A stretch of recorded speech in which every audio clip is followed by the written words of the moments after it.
Hello hello, good morning সবাইকে।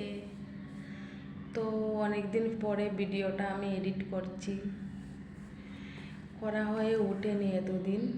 আর আজকে আমি আপনাদের সাথে শেয়ার করব দক্ষিণেশ্বরের ভিডিও। তাই দেখুন, সকাল সকাল আমি রেডি হয়ে বেরিয়ে পড়েছি মেট্রো দিয়ে। আর মেট্রোতে আমি লাস্টে স্টেশনে এসে ভাবলাম একটা ভিডিও করি মেট্রোর। তারপরে দেখুন, আমরা দক্ষিণেশ্বরে আসতে গেলে কিন্তু দেখবেন আপনারা ব্রিজের সামনে, মানে যে ওভারব্রিজ দিয়ে আসবেন আপনারা, ওইখানটায় অনেকগুলো ফুলের দোকান নিয়ে ওরা বসে।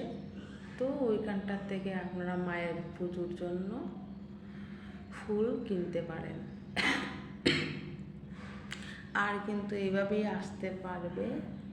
দেখুন, মেট্রোতে উঠে নেমে সামনে এসে দেখবেন এইভাবে ওভারব্রিজ পেরিয়ে আসতে হবে।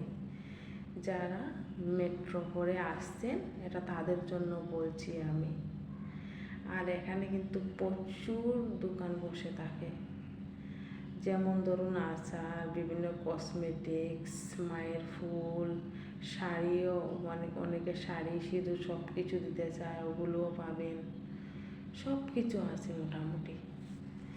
তো আমরা এখান থেকে নিয়ে নিয়েছিলাম মায়ের পুজোর জন্য ফুল, আর জুতোটাও কিন্তু এখানটাই রেখে দিয়েছিলাম।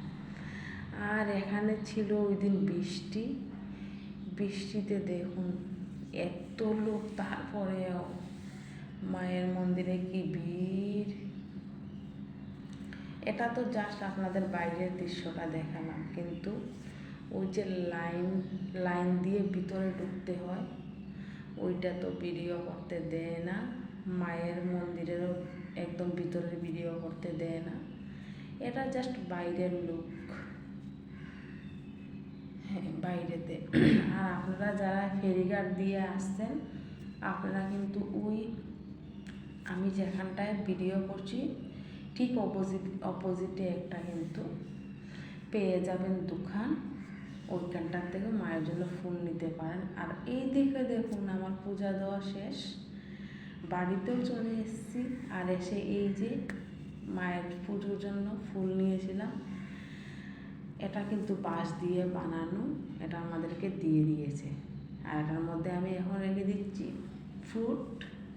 রুমে এসে সুন্দর করে সাজিয়ে, আর বাইরে দেখুন ওই দিন, তারপর বাইরে এরপরে বৃষ্টি দেওয়ার পর দেখুন কত রৌদ্র উঠেছে। সো আজকের ব্লগ এখানেই শেষ করছি। জয় মা দক্ষিণেশ্বরী।